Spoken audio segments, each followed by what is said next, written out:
今日舍妹恰巧在宫中，秦王若不嫌弃，寡人把她换来一见，可好？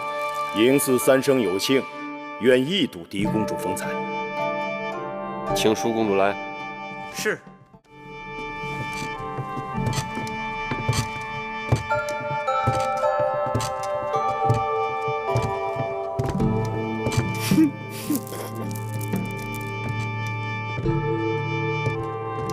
哎，姐姐，你看，你看，这就是你呀！肥面宽鼻，粗手粗脚，头大如斗。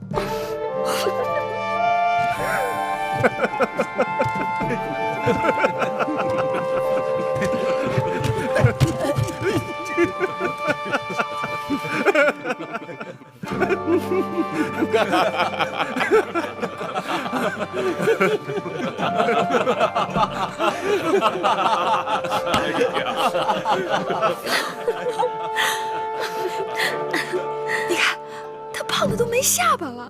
姐姐，这可是你呀！讨厌！楚国嫡公主芈姝拜见大王。秦王。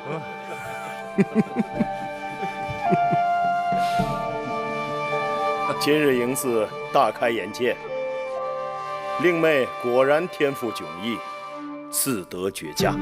啊，秦王口中的四德，可是周礼所言的妇德、妇言、妇容、妇功。舍妹淑儿自幼在宫中悉心教养，四德自然是不会差的。此四德非彼四德也。令妹是饱德、饿德、热德、冷德。秦王此话怎讲？令妹体魄健壮，耐得饥饱寒暑，粗音大嗓，说明内气充沛。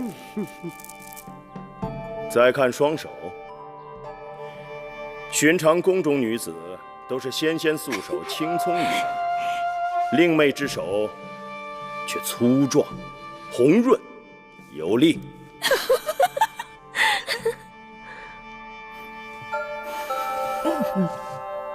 这气味，这浑身气味是油烟柴薪之清香。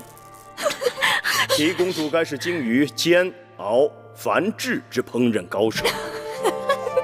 都说当年齐桓公的庖厨易牙，厨艺无双，只怕他若在世，也羞于与令妹比肩。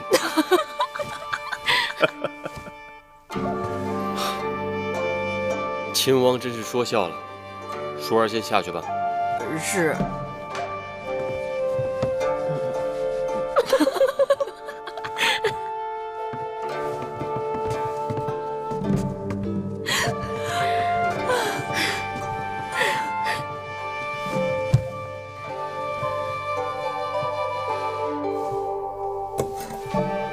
秦王目光犀利，识人有术，寡人佩服。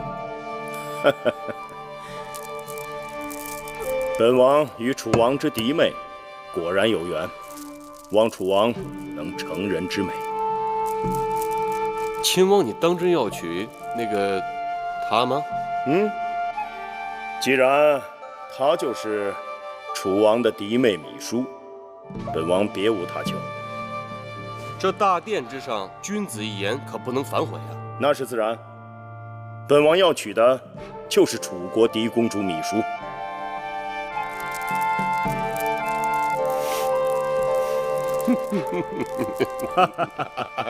来，楚王，来，秦王，请。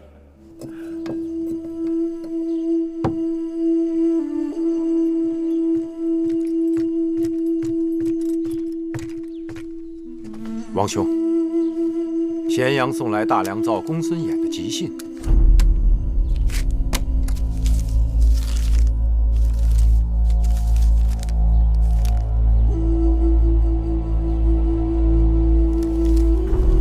出什么事了？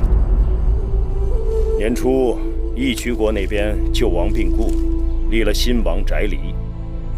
义渠国的王叔对此耿耿于怀，为此准备带着重礼到咸阳拜见寡人。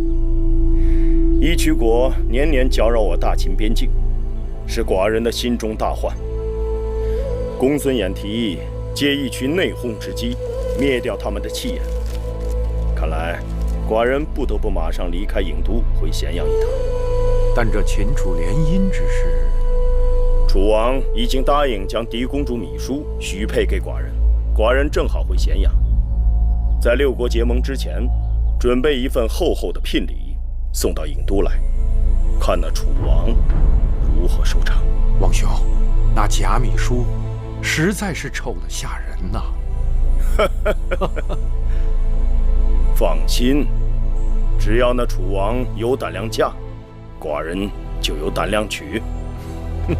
大王，外面有人来访，说与楚国公主有关。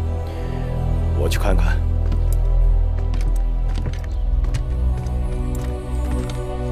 小丫头，怎么找老伯找到这里来了？庶民曰眼拙，竟不知那日的救命恩人就是秦国大王。不必多礼，贵人们无恙便好。老伯修过胡子，以真面目示人，果真一点都不显老。啊，这是皇公子黄歇，这是张子张仪。大王，大王，屈子高徒，太子伴读，本王久仰大名。大王客气，虽是初见大王，但秦王之名天下皆知，一代雄杰，黄歇佩服。小丫头来找寡人，只怕还有别的事吧？玉儿受人之托来告知秦王，那日入宫相亲，所见嫡公主芈姝，并非真芈姝。何人托你来传话的？秦王该是心里有数。那他为何不亲自前来告知？身份尊贵，岂能随意与陌生男子相会？上次寡人受人恩惠，一直想将他物归原主，但不得时机。不知小丫头可否帮忙？秦王放心，我定会让这块方巾物归旧主。好，无事，那我们先告辞了。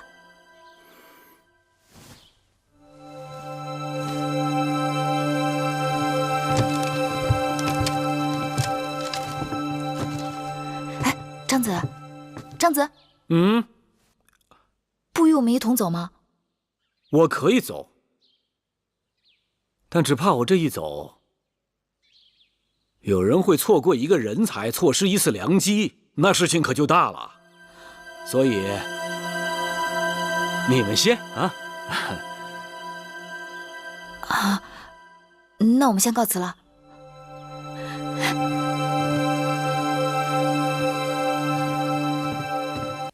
妹妹，你见到秦王了吗？自然见到了。那秦王怎么说的？他说要你去见他。秦王怎么会？妹妹吓你呢。怎么，你真的想去见他？不跟你说了。看你那神色，口不对心的。拿去，这是他托我还给你的。有劳妹妹啦。给你。哎，这不是我的方巾，让我看看。这是秦王的名字。那要不要我再去一趟，把方巾给姐姐换回来？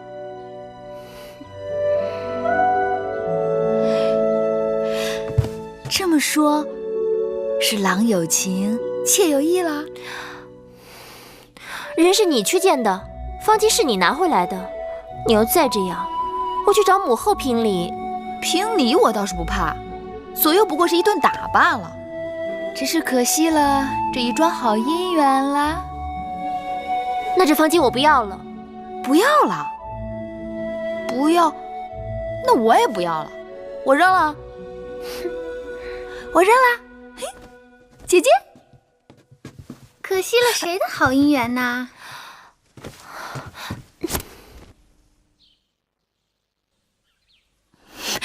我听说，眼下各国君王打算派使臣要来向舒姐姐求亲，不知谁最幸运，能与姐姐结下这桩好姻缘。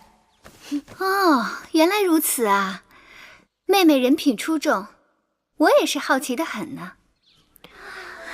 哇，真亮啊！我还从来没有见过这么大一呢。颗珠子，是哎，我也没见过。还这么亮，这是什么呀？这叫夜明珠，产自西域。这样的稀罕物件我也是头回见到，所以把你们叫过来让你们瞧瞧，也长长见识。可真亮啊！这可真是个宝贝，夜里看起来像一个小月亮掉在屋子里。此物幽香暗拂，闻起来比那些兰草还要惬一些。只可惜母后不让月儿来，不然没准她能说出个究竟。依我看呐，咱们楚宫可并非只有一颗宝珠。舒姐姐国色天香，冰清玉洁，不也正是我们楚国的宝物，母后的掌上明珠吗？让妹妹看看，是这夜明珠耀眼，还是姐姐耀眼？可不是，这一比，舒姐姐可把夜明珠给比下去了。像这等奇珍异宝，也只有母后才配享用。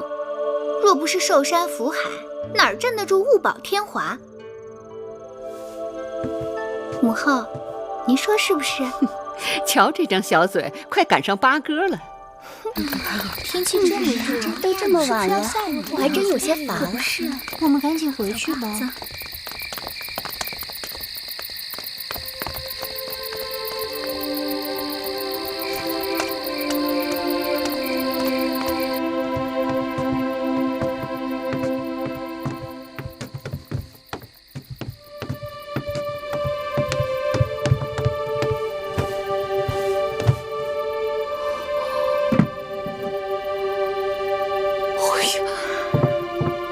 果然是稀罕东西。说它能驱赶蚊蝇，夜晚清凉如水，不知真假。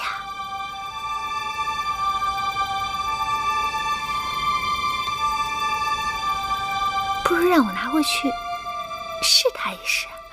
公主，当心！既然是宝物，我以后必然爱惜。若要是追问起来，我就是拿回去赏玩一日。背后对我一向另眼相看，知道了也不会怪罪我。盖上。月公主，你都不知道那个宝贝有多好，简直值好多个城呢。那叫价值连城。对，是价值连城。月儿虽没见过，但也知道那是好的。至于那香气，我思量这宝珠中间或许是空的，被人填上了外域的香料，所以香气悠然，能避蚊苍。还是月儿聪明，无人能及。我也只是猜测。月儿别具慧眼，快给我想想办法。临近宫中祭祀大典，可我的少司命祭舞还是没有找到其中精髓。照我本意，不跳也罢，但母后哪肯？好妹妹，快指条便利捷径。这便利二字，只怕是最难的。言之不足，手之舞之，足之蹈之。你若能悉心体味少司命的入不言兮，出不辞，晨回风息，在云齐的超逸清雅，那一朝一夕便有了5成该有的雍容。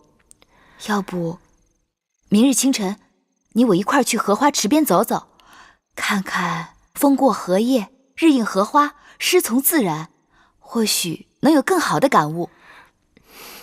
好主意，绿萝，明日一同去。好。大王，在下今日就要辞别大王而去了。楚国的美食冠绝6国，大王今日特意赐宴在下，让张仪口留余香，真的有些舍不得离去啊。先生果然识得这人生真谛。食色性也，人生在世，最大的愉悦莫过于食色二字。今日这美食当前，焉能无美人相伴啊？美人？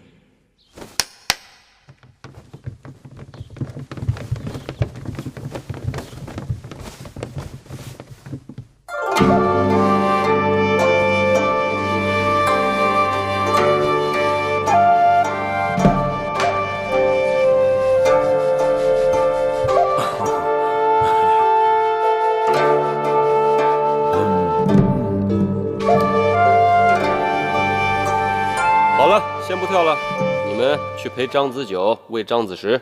是大王。大王，不，张仪这可使不得，先生承受不起呀。请喝我一杯说先生受得起，那就受得起。哎，知张仪者，大王也。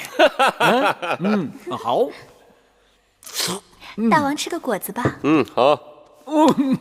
大王，平日都是道听途说，今日眼见为实。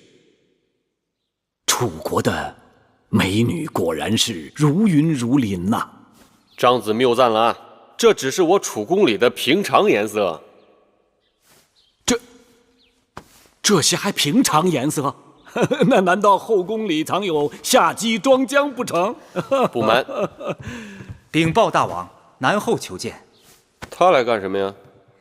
听说大王要派人周游诸国，搜集天下美人，臣妾就想知道自己是否也列为其中啊？张子，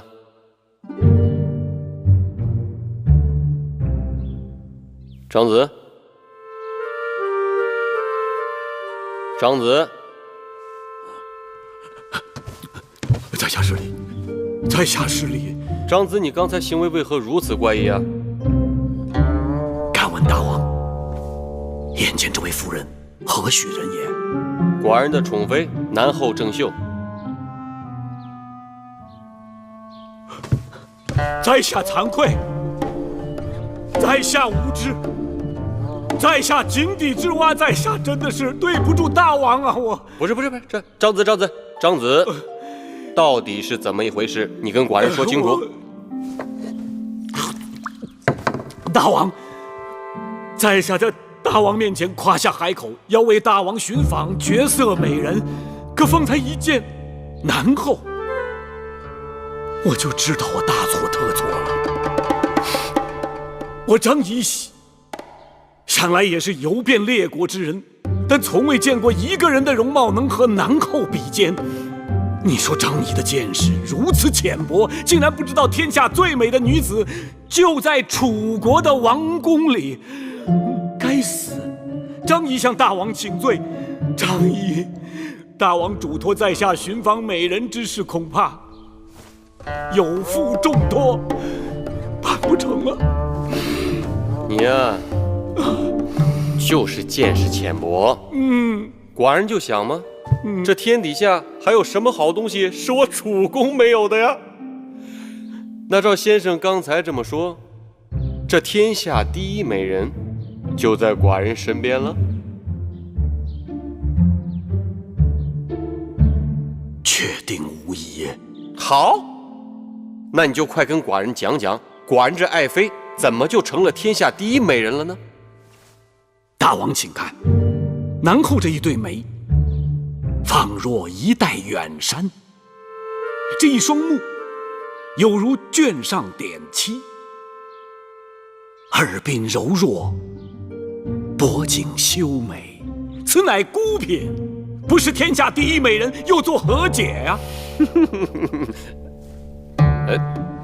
可是寡人记得那日在这大殿之上，先生所说的如百花似百宝，争奇斗艳，各有不同，又作何解啊？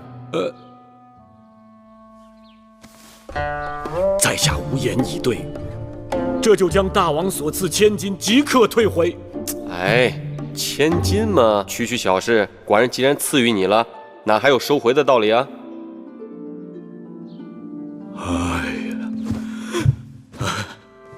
大王不仅宽宥了在下的食言之罪，还说这千金不用退回，这岂是慷慨二字所能道尽？此乃君王之胸怀呀！似大王这般胸怀，不得天下有违天理呀！大王，张子，你好一张巧嘴！多谢大王。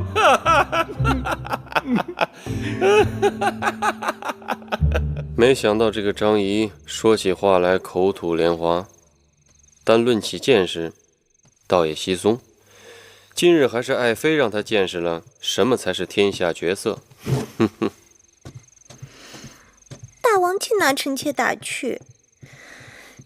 夏日炎炎，臣妾是日不能视，夜不能寐，衣带渐宽，面容憔悴，这还哪来的绝色呀？怎么会呢？爱妃的夜明珠不是有驱蚊避暑的奇效吗？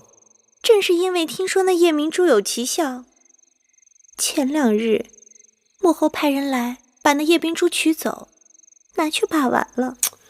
哎呀，爱妃这玉软花柔，不耐鼹鼠的，寡人这细看之下，神色间确实有些憔悴。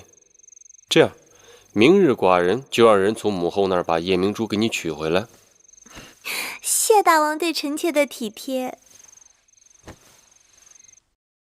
郑秀竟然跟我斤斤计较，那夜明珠不过刚刚借用2日，他就让大王差人来索要了。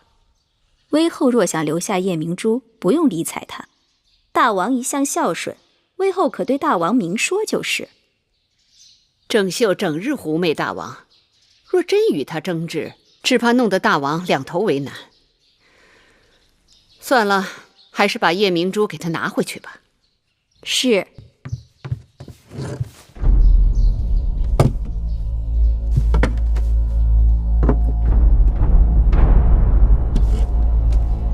微后，夜明珠不见了，丢了！哼，这丢的也太蹊跷了吧！这夜明珠在我宫中放置多日的安然无恙，拿去微后那2天就丢了，谁信呢？可微后说丢了，不信又能如何？他是想黑心昧下我这颗夜明珠，但别指望郑秀我会哑巴吃黄连。走，臣妾郑秀给母后请安。免礼吧。谢母后。我已经说过，这几日暑气袭人，你们心到就行了，不用日日请安，免得劳累心。公主，母后说的是。公主。这几日天气酷热，谁在里面呢？南后在里面。食不香甜，睡不安稳。进去禀报一声，就说敏英来给微后请安了。是。哎，等等，先不忙的，待南后走了再进去禀报吧。是。这事情说来也古怪，人不知鬼不晓，这夜明珠就不见了。我派下人去查了半日，都无下落。没有人拿走藏匿，难不成那夜明珠自己受了脚了？戴帽，事情的原委你最清楚。那夜明珠是奴婢遵微后之命从南后那儿借来的，放在高堂台，人人都知道是稀罕宝贝。就算喜欢，谁又敢动着贪欲之心？臣妾心里有数。既然那夜明珠自己跑不了，母后宫中的人又都手脚干净，那东西自然还在高堂台。母后若是喜欢留下就留下了，何必说找不到呢？我这一辈子见过的宝物不计其数，难道还在意你这点东西？臣妾的见识当然不如母后了。不过东西既然是在高堂台丢的，还是应该想办法查个水落石出才好，免得放过了盗贼，冤枉了好人。又或者，母后心慈手软，不愿意对手下的人进行清查盘问。大楚盗律，贼盗律，罪轻则砍手足，重则掉脑袋。我眼里从不揉沙子。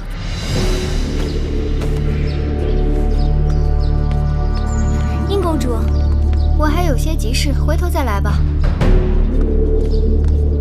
公主，这可怎么是好？闭嘴！可是，公主拿了那夜明珠，我再多说一个字，那夜明珠便是你拿的。殷公主，你手里拿的什么？回殷公主，是舒公主和月公主的针线。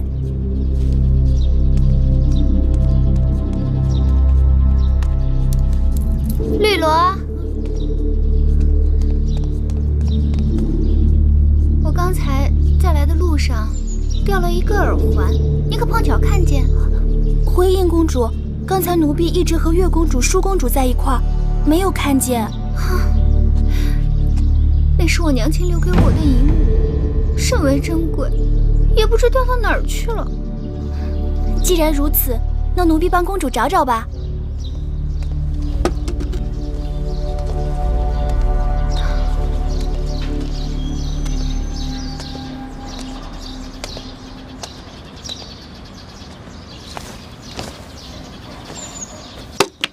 公主，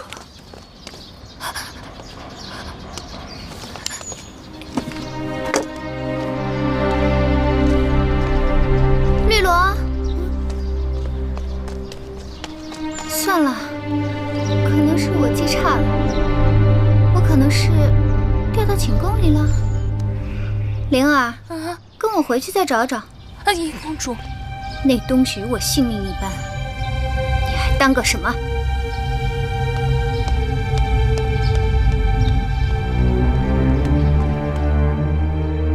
你们都给我听清楚了，夜明珠是肯定跑不出宫外的。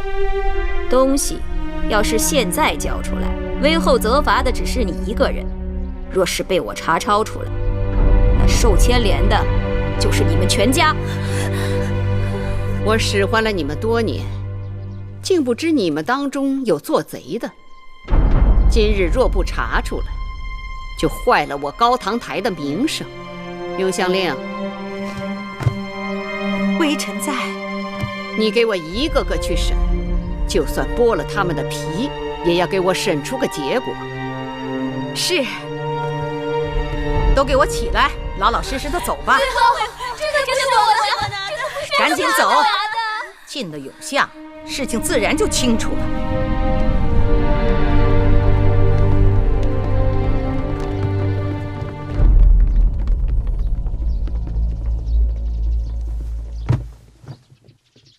母后，婴儿思来想去，觉得有个人可疑。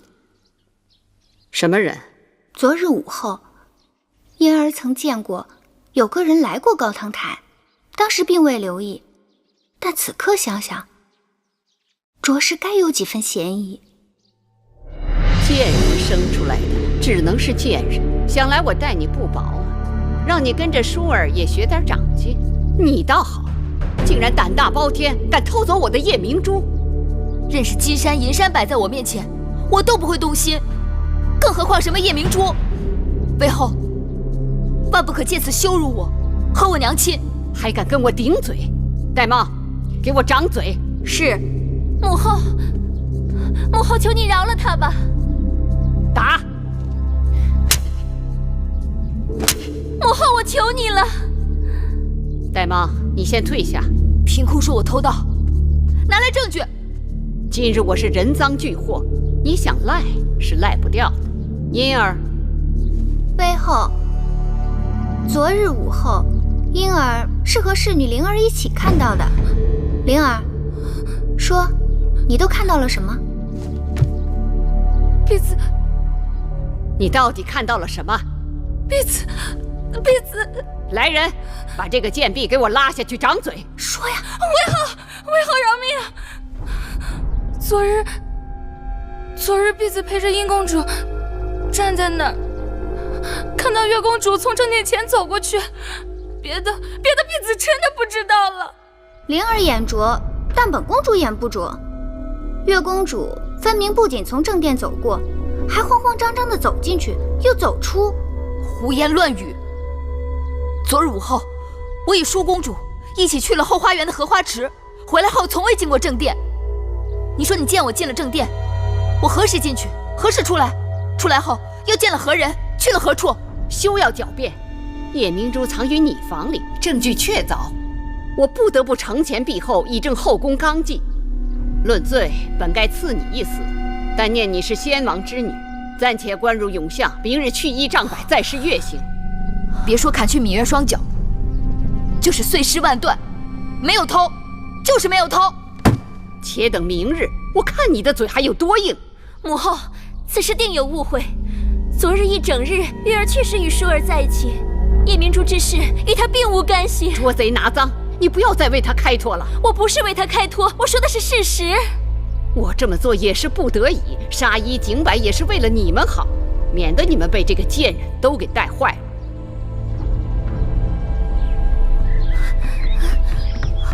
皇公子，绿萝，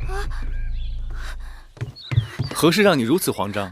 皇公子，玉公主不知怎的，竟成了偷叶明珠的贼犯，现已被囚禁起来了。明日就要施月刑，被砍去双脚。淑公主正为此事而着急呢。皇公子，也请你想想办法，救救月公主吧。怎么会有这等事情？她一定是被人陷害了。赶快把事情的经过详细跟我说说。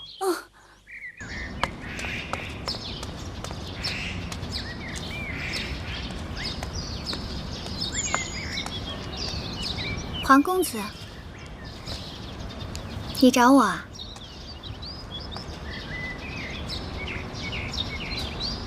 看你这人，有话就说嘛。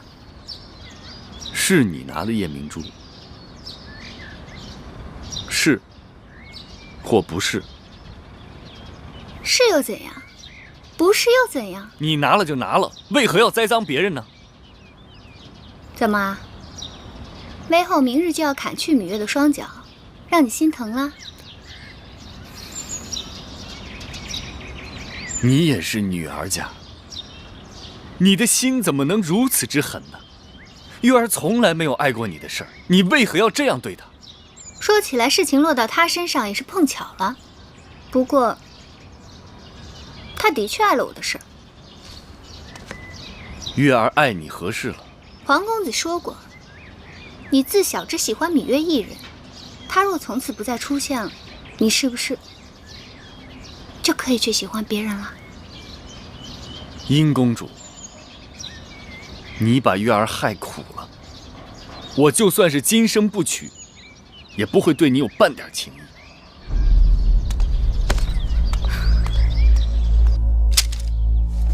你说月公主遭人陷害，是，但微后向来固执，只怕即使我出面，她也不听一个字。叶明珠是南后的，太子能否说动大王和南后去过问此事？这很难说，不过我可以去试试。谢太子。微后，大王跟南后来了。这么晚了，他们过来做什么？说是找到了偷盗叶明珠的真凶。是吗？芈音，大王告诉我，说你亲口向皇公子坦诚，叶明珠是你拿的，因为嫉恨皇公子与芈月亲近，故而栽赃于芈月，可有此事？母后圣明，婴儿自小由母后抚养，待婴儿宛如亲生，该深知我的心性。那栽赃陷害，均为卑鄙小人之作。芈音与芈月无冤无仇，即便再不堪，也不会使出如此下作手段。皇歇，殷公主适才不是这样对我说的，她说月公主碍了她的事儿。不错，皇公子，我是对你真心倾慕，也知道你与芈月偷偷眉目传情，但就算我再喜欢你，也不能为你而替她背这个黑锅啊！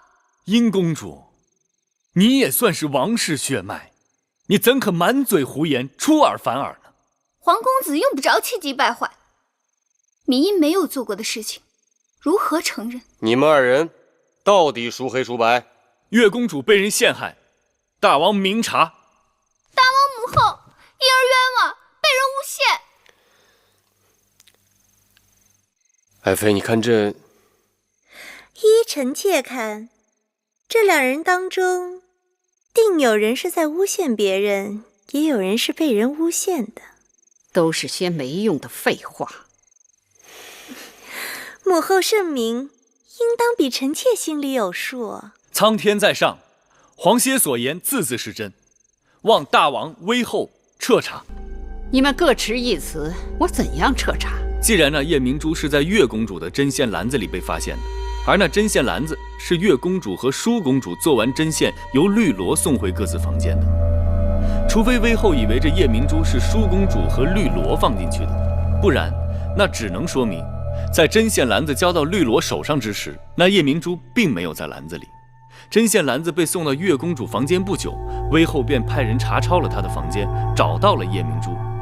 而这段时间并没有人见到月公主回到过房间，那只能证明这夜明珠是有人故意栽赃陷害月公主的。就算无人见到芈月曾回寝屋，并不等于她就没有回过寝屋。皇公子为芈月开脱心切，一味将脏水泼到别人身上。皇歇有证人，芈也有证人。够了，皇公子，你到大王那里出手米阴，可我听来听去，这夜明珠失窃的案子，皇公子你脱不了干系。你身为名门后代，太子伴读，竟敢不顾礼法，滥徇私情，秽乱宫廷，诬陷好人，我怎能饶你？既然芈月偷了夜明珠，你拿不出其他证据证明不是芈月偷的，那我只好判你和芈月同罪。母后，母后明察，夜明珠之事，芈月实在是冤枉。事已至此，不必多言了。母后若要一意孤行责罚月儿，那就先责罚舒儿吧。此言何意？夜明珠本是舒儿拿的。什么？是淑妹你拿的？舒儿，你不要胡说。母后，大王，那日观赏夜明珠，众公主齐聚大殿，唯有月儿因母后不允，所以不能前来观赏。舒儿实在是替月儿不平，所以私自拿了宝贝，想与她一同观赏。在次日与她做针线时，悄悄地放进了她的针线篮里。为何芈月对你所说这些全然不知？舒儿之所以瞒着她，就是想给她一个意外之喜，谁知道惹下了这么大的祸端。胡扯八道！母后，舒儿句句是真，侍女绿萝可以作证。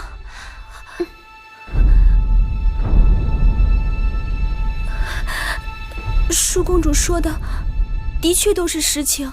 你们简直都昏了头了！事情总算是水落石出了。先前说这夜明珠是被芈月公主盗走，人赃俱获，但太子陪读皇公子又出手公主芈英，说他栽赃嫁祸芈月。可到后来，这舒公主又跑出来说众人都错了，这宝珠是她拿走的。哼，这峰回路转的，让人看得眼花缭乱。自己人听清楚原委，知道是场误会，这外人听不清楚，还当这是一场笑话呢。事情没这么简单，这夜明珠失窃的案子里定有其他内情，我一定要查个清楚。一个夜明珠弄得鸡飞狗跳，3个公主搅在是非当中，传出去，众口铄金，不知道有多少难听的闲话等着。大楚国的面子往哪儿搁呀？哎呀，算了吧，这大热天的，搞得人人都着急上火。夜明珠，臣妾不要了，就当是孝敬母后。依臣妾看，此事也不必再追究下去，和气致祥嘛。爱妃说得好，和气致祥。母后，依寡人之见，此事就此作罢吧。谢谢舒姐姐救我，月儿此生无以回报。你我说这话就生分了，只要你平安无事就好。可我就是不明白，我在宫中无权无势，并不招惹是非，怎么就成了有些人的眼中钉了？为何要处心积虑来害我？在那种情形下，母后肯定是真假难辨，气急之下听了小人之言，才险些酿成大错。但众人都愿替妹妹出头，可见妹妹的清白一望而知。月公主，其实除了舒公主替你着急以外，还有一个人比舒公主更着急。我知道，知道就好。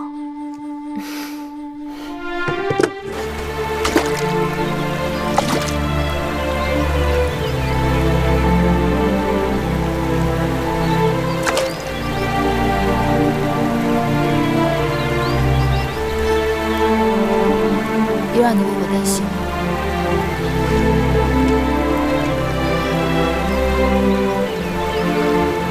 岂止是担心，是怕。我知道你被冤枉陷害，我怕我不能救你，不能为你遮风避雨。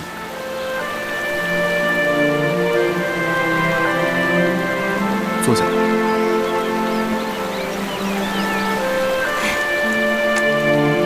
我这不是好好的吗？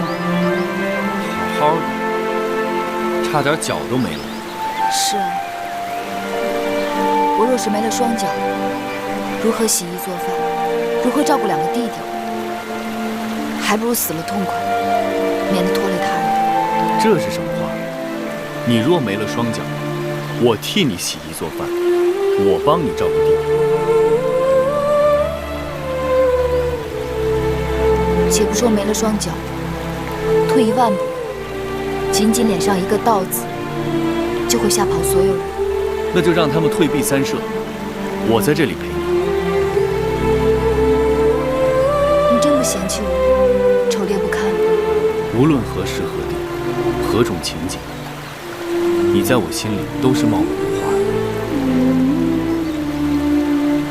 我哪有那么好？你的好只有我知道。我黄歇不求荣华富贵，只求你我心意相通。看你又来了，不理你。你不理我，我还是要理你。你这又是何苦？命吧。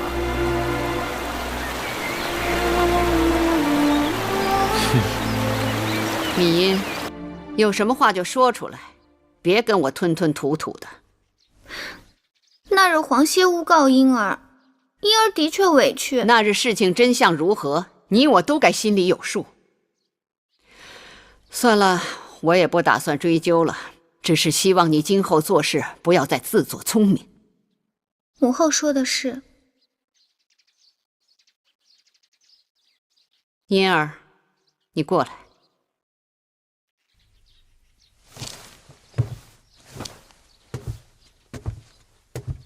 自小你在我身边长大，你跟我说老实话，你跟黄歇到底怎么回事？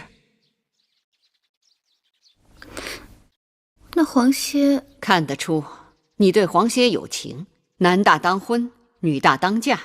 黄歇乃是人中龙凤，你若对他有情，并非是你的不是。母后做主，提起黄歇，婴儿心中好痛。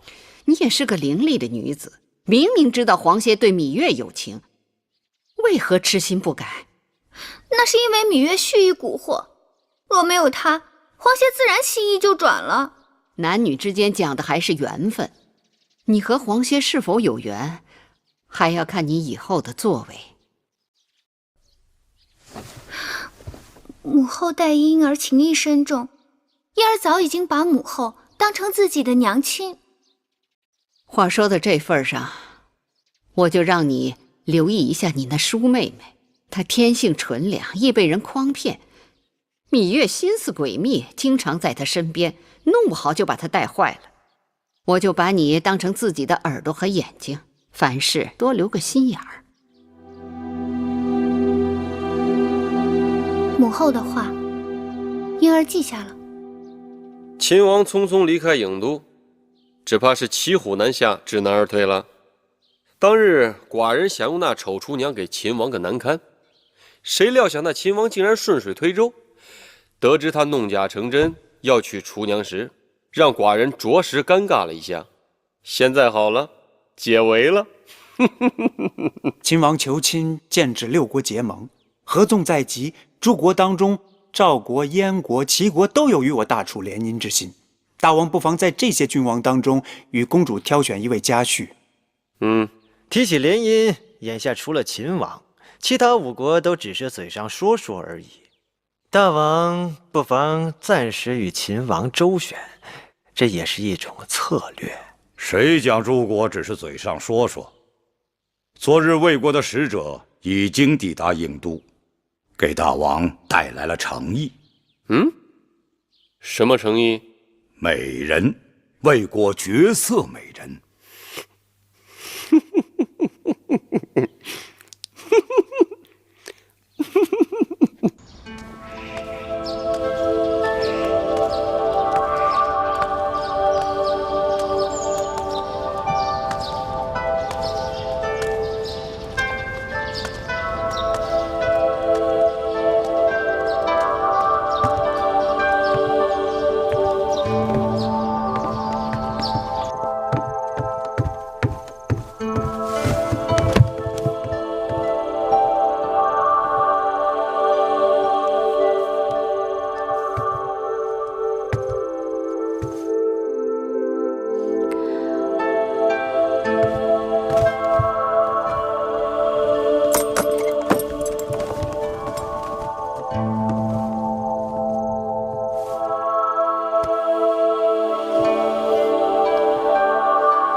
瘦如肉体，肤如凝脂。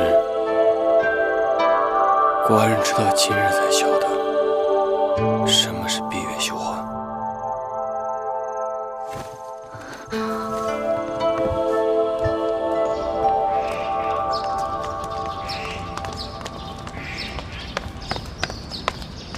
芈月，你站住！我有话与你讲。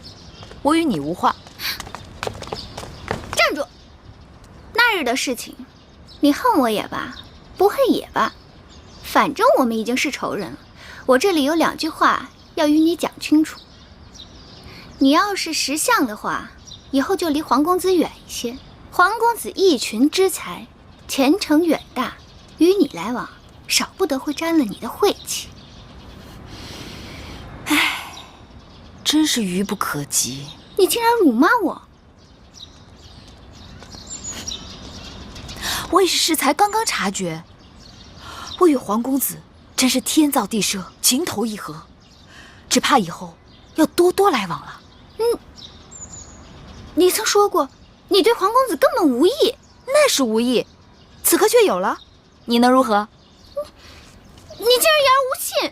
燕姐姐对芈月恩深惠重，芈月只好食言了。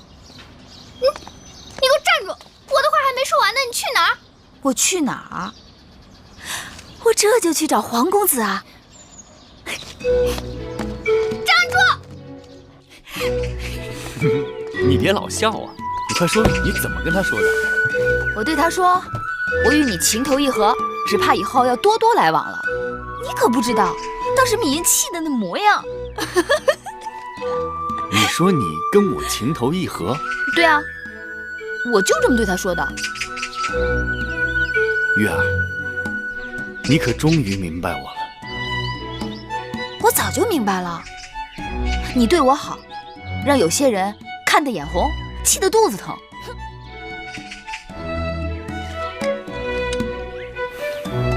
看来你还是不明白我对你的一片。好了，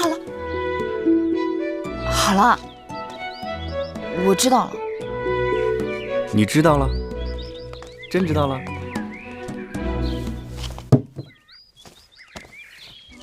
说说，你知道什么了？我已经想好了，过些时日我就请屈子去大王处替我求亲，一旦大王允诺，我就筹划准备，迎你入门，好不好？你老笑什么呀？告诉我，好还是不好？不好，不好，不好！哎，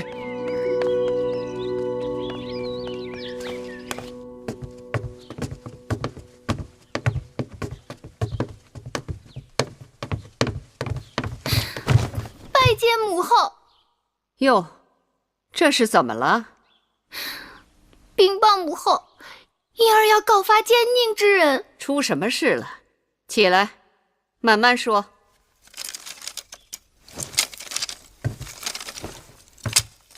母后，有人要害舒妹妹。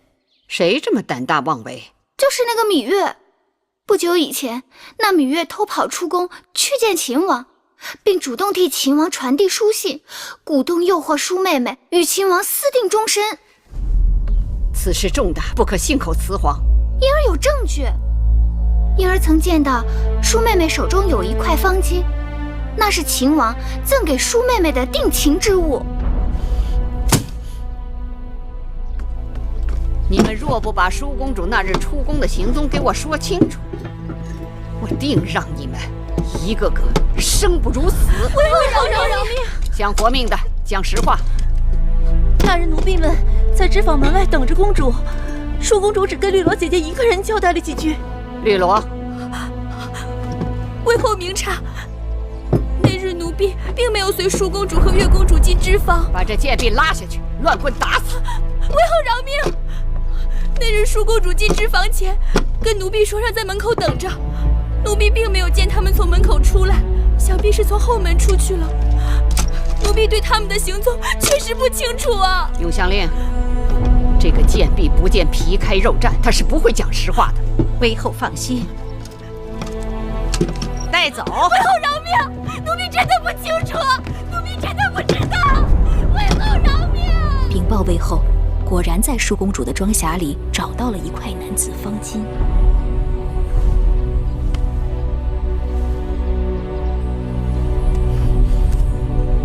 看看，你们做的好事，让我颜面全无。母后息怒。身为女子，幼从父，嫁从夫，老从子。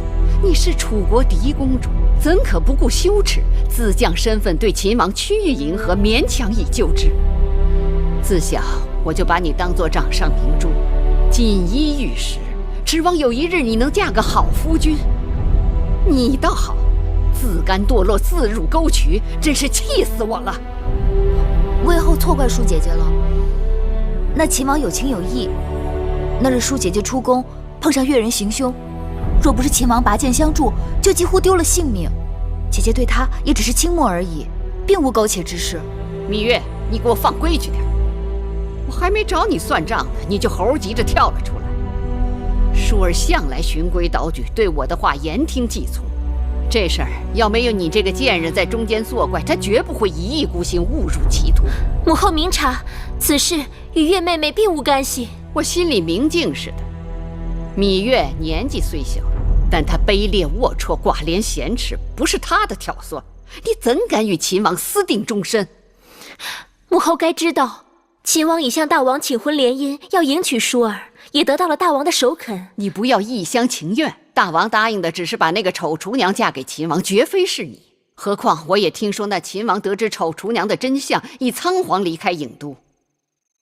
秦王是向嫡公主闵淑求婚，大王用厨娘顶包，此举非君子所为。君无戏言。既然大王答应要将嫡公主嫁与秦王，就应该兑现诺言。既然秦王承诺要娶嫡公主，他就一定会回郢都的。你给我闭嘴！舒儿，你何苦执迷不悟？秦王官夫伶仃，若拿他与赵侯雍相比，无论相貌人品，那是天地之别。那赵侯雍也是失了先王后的，伶仃官夫能差多远？好个芈月，你竟敢当众顶撞我！从你投胎出世就是我的克星，我一向对你宽宏大量，你却恩将仇报，这次我定饶不了你。舒姐姐与秦王你情我愿，魏后若真心疼舒姐姐，就应该成全他们。闭嘴！来人，把芈月给我拖下去，杖责20，关起来。是。你就算打死我，我还是要说真话。放开，放开我！母后，你饶了月妹妹吧！母后，舒儿再也不敢了。你告饶告得太晚了，你们给我听好了，从今日起，舒公主禁足高堂台。你们要是胆敢放她出去或传递私信，当即杖毙。母后，是。此事我主意已定，由不得你。你马上回你的寝宫，面壁思过。绿萝已死在报室里了，你们两个给我过来。微后，以后好好给我伺候舒公主，若再有纰漏，我剥了你们的皮。是。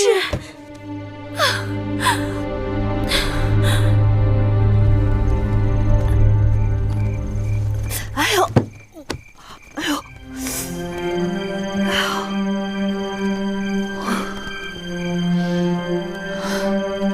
好，那我就在这儿住几日，看你能把我怎么样。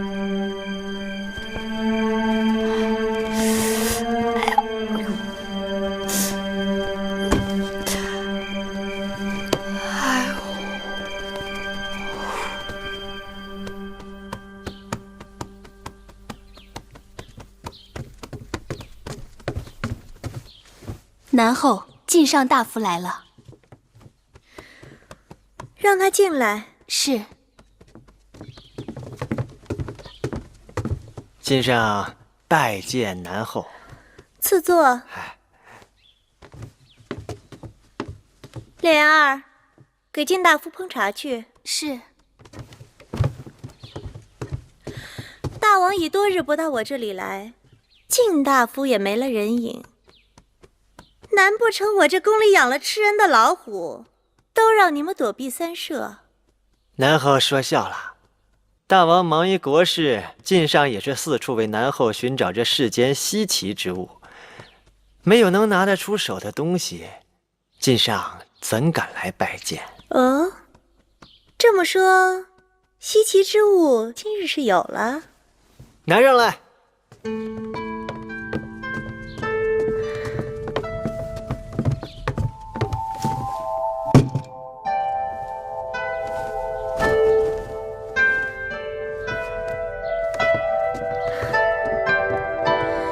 这灯的做工倒也独具匠心，不过这东西即使咱们宫里不多，也不是没有。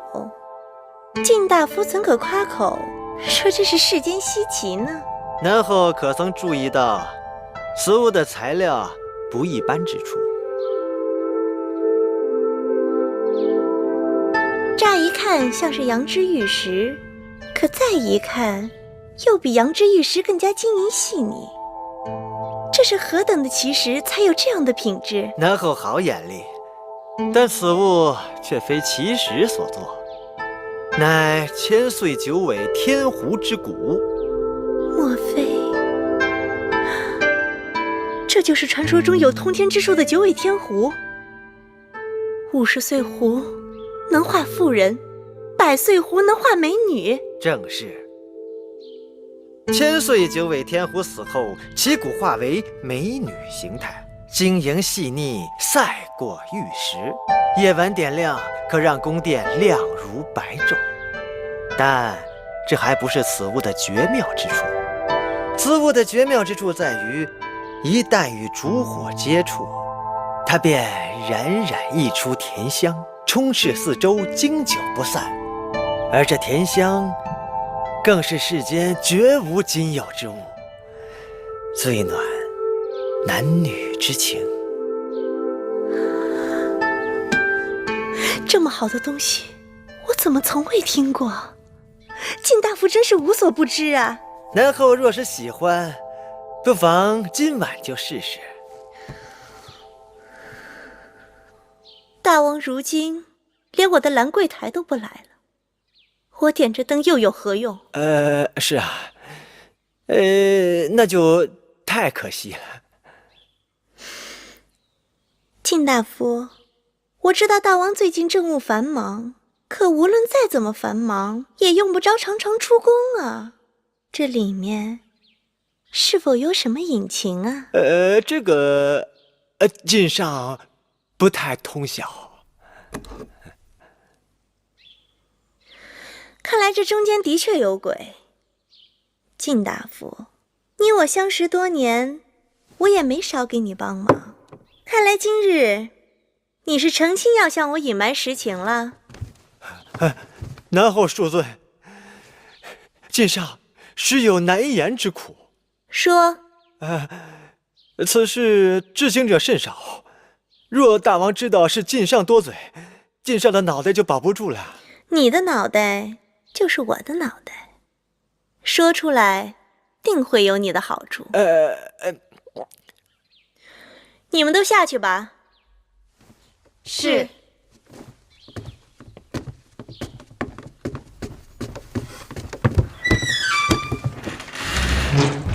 然后，大王出宫不为别的，只是去了离宫章华台。章华台？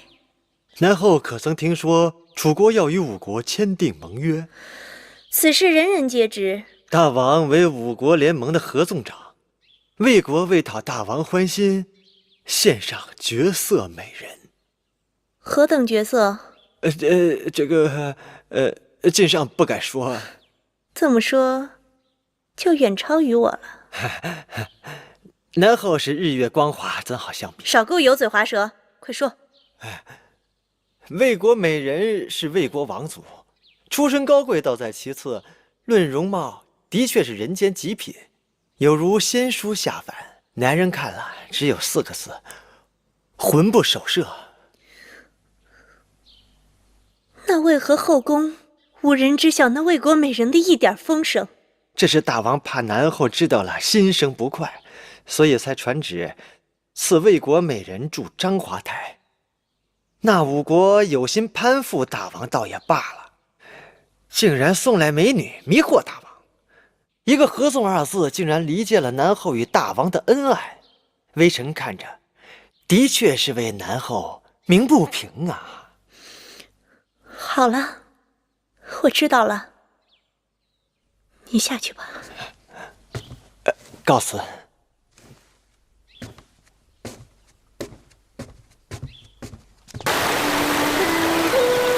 夫人，请看那里，那是杜若。你看那花开得多娇艳，过几日就要结果了。魏国没有杜若，我听说她接子如豆蔻，根部是药材，能理气治痛，疏风消肿。夫人好学问，大王特意让人在这章华台周边种了许多杜若和碧丽。看，碧丽结果子早，都有果实了。这果子熟透了，摘下来，用里面的果粉制成凉膏，夏日消暑，可好了。夫人，仔细着手，当心扎着。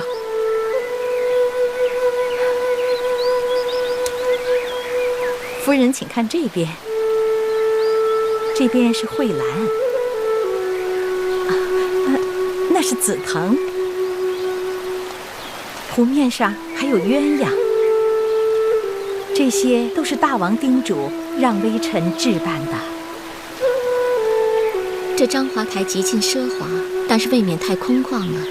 偌大个宫殿，里里外外除了臣妾，就都是些伺候臣妾的下人，连个说话解闷的人都没有。这也是大王的美意，以免外人搅扰了夫人的清幽。昨日我随处走动，看到西南处似乎还有一个殿宇，楼阁台榭样样精巧，不知那是何处。夫人说的那是月华台，已经许久无人居住，荒芜得很。我能否过去看看？月华台荒芜萧索，断井颓垣，夫人还是远离那地方为好。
这里为何如此荒凉？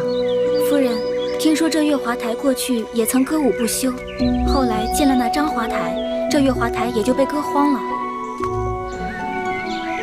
宫里都是这样，喜新厌旧的。夫人，我们还是回去吧。为什么要回去？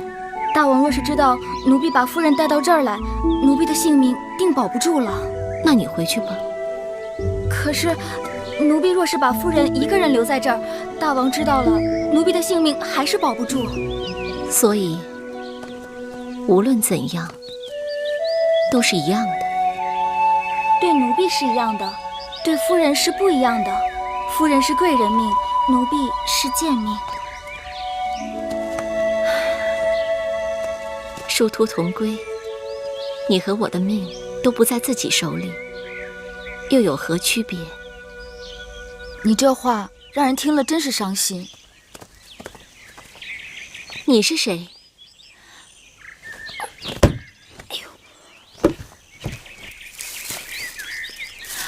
我叫芈月，也算是楚国公主吧。我是魏王献给楚王的礼物，他们都叫我魏美人。哎，你站那别动。